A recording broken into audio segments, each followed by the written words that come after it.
Estamos en campaña, una campaña electoral totalmente atípica, una campaña electoral que ha roto con lo que son los esquemas tradicionales de campaña, una campaña electoral que ha obligado incluso a muchos a tener que redefinir su línea gráfica y a otros hasta cambiar las estrategias. Y hay otros, don Willy, que es lo más bonito de todo esto, que todavía están tan confundidos que no han encontrado cómo redefinir una estrategia electoral de cambio en función de lo que está ocurriendo en el mundo, porque nadie absolutamente en el mes de enero de este año pensaba que nosotros íbamos a estar en el marco de esta pandemia.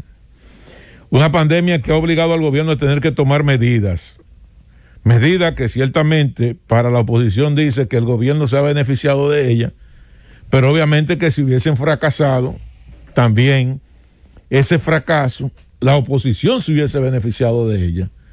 Por tanto, si intentamos politizar las medidas que está tomando el gobierno alrededor de quién beneficia o quién no beneficia, ahí entonces están errando en el tiro. Están errando en el tiro. El problema no es si las medidas han sido buenas o han sido malas para yo diseñar una estrategia electoral. El tema es que hay una realidad que cambió todo. Usted estaba haciendo una propuesta de cambio. Esa propuesta de cambio implicaba un cambio en la política económica del gobierno. Esa propuesta de cambio implicaba un cambio estructural en materia de salud, en materia de educación. Era un cambio de aplicación de políticas públicas. Ahora, ¿cómo usted puede pedirle a la población ahora un cambio en medio de una pandemia? Porque usted no tiene ni siquiera una propuesta mínima de cara a las perspectivas económicas y sociales que le va a deparar el futuro inmediato a partir del 16 de agosto. Aquí nadie, absolutamente nadie, sabe lo que puede ocurrir dentro de 2 meses, dentro de 3 meses. Porque nosotros no tenemos el control de la evolución a nivel mundial de esta pandemia.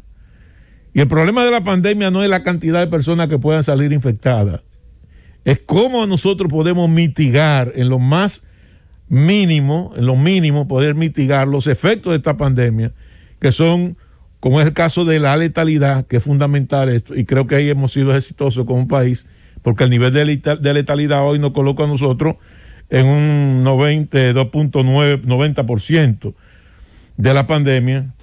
Ver cómo nosotros podemos mitigar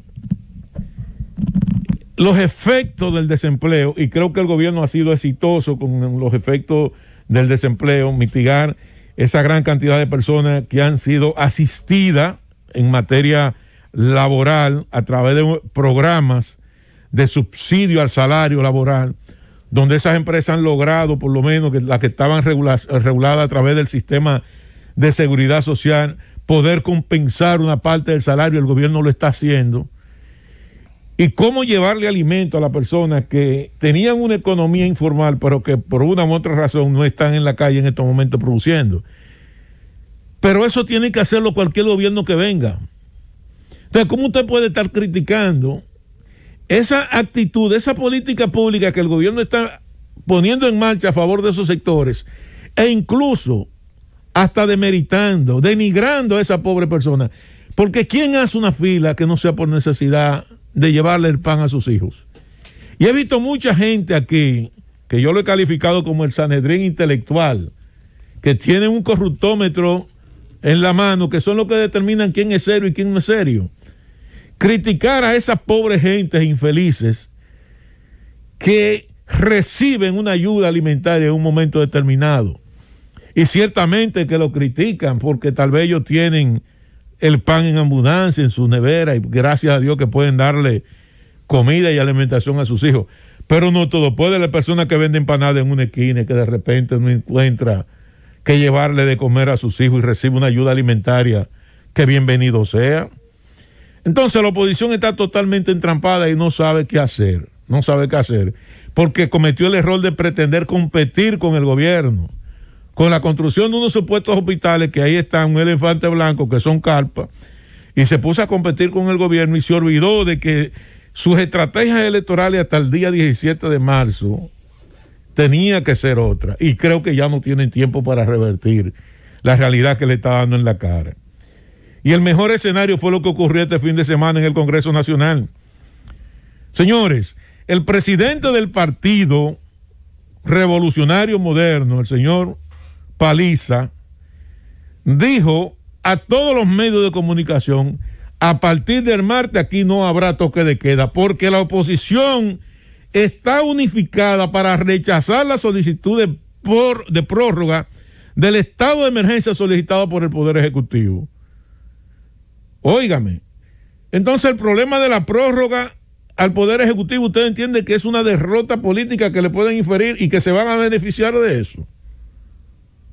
Y como decía Rosendo ahorita, obviamente lo obligaron a una negociación porque sabían que ahí dentro del Congreso también hay diputados que tienen familias y que conocen la realidad. Y prefirieron una negociación a que la prórroga fuera por 25 días. Pues yo tengo unos datos estadísticos aquí interesantísimos.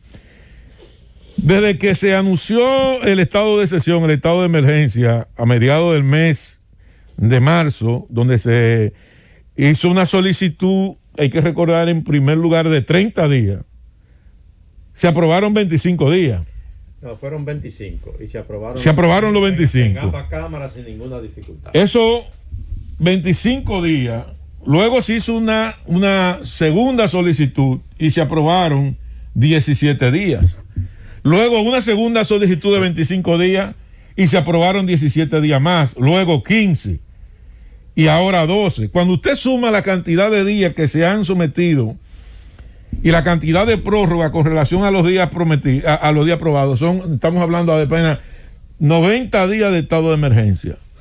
90 días del estado de emergencia es lo que se ha aprobado. Pero yo quiero que nosotros hagamos un análisis de los países de América Latina para ver cuál es la situación y cómo los congresos han apoyado a su gobierno para poder salir de la crisis interna que tienen.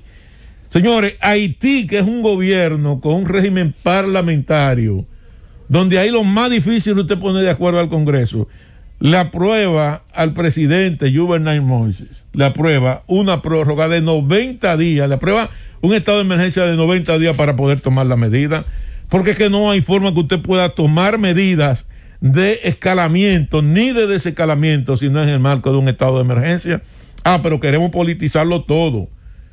Y si el gobierno hubiese fracasado en esa política pública de contrarrestar el COVID-19, como lo han hecho otros países, lamentablemente, que han fracasado, la oposición no se hubiese beneficiado de ese tipo de cosas. No, lo que pasa es que en principio mucha gente entendieron que el tema de la pandemia era un ahorro en términos económicos para la campaña electoral. Y no salieron a la calle y no expresaron su solidaridad con la gente. Y tuvieron un candidato que decidió salir a la calle, colocar al servicio sus empresas, colocar al servicio del país los recursos de recaudación de campaña electoral y en solidaridad de la gente que lo apoye y del pueblo dominicano. Y eso entonces lo ha encontrado a esta gente ahora totalmente entrampado, Y ahora resulta que faltan 30 días para las elecciones y ahora el debate es económico. El debate ahora es económico. Porque cuando usted analiza todas las encuestas y le pregunta a la gente cuál es su mayor preocupación, primero, no infectarse del COVID, que es el tema del coronavirus. Y el gobierno ha sido exitoso en el manejo del coronavirus. Segundo, la parte del empleo, la parte económica, que es sumamente importante. Y en un tercer renglón, entonces, hay otros aspectos que tienen que ver con aspectos de políticas públicas sociales, como es el tema de la seguridad. Pero yo le voy a decir una cosa. Gonzalo Castillo va para el Consejo Nacional de la Empresa, para la Cámara Americana de Comercio, va para la Asociación de Industria de la República Dominicana, y allí Gonzalo Castillo va a exponer su programa de gobierno, respaldado por un equipo de gente exitoso en términos académicos, en términos intelectuales y en términos profesionales. Muy contrario al equipo que yo veo acompañando a Luis Abinader, que cuando usted analiza ese equipo, es más fracaso que éxito cuando han tenido la oportunidad de manejar política pública. Y este equipo económico de Gonzalo Castillo, que permítame leer los nombres para que la gente lo entienda, está encabezado por Donald Guerrero. Donald Guerrero, todo el mundo sabe, egresado de INTEC y formado en la Universidad Norteamericana en materia económica. Zoraida Cuello, Tamara Vázquez, Richard Medina, Evelio Paredes, Arturo Bisonó, Emilio Hungría, Raúl Ovalle, Jaime Aristi Cuder y Juan Ariel Jiménez. Ellos conforman el equipo económico que ha elaborado un programa de gobierno que está fundamentado en la solidaridad, en la generación de empleo y en la participación, sobre todo de la juventud, en ese proyecto que tiene Gonzalo Castillo del emprendedurismo. Y yo creo que entonces ahora vamos nosotros a definir qué es lo que quiere el país.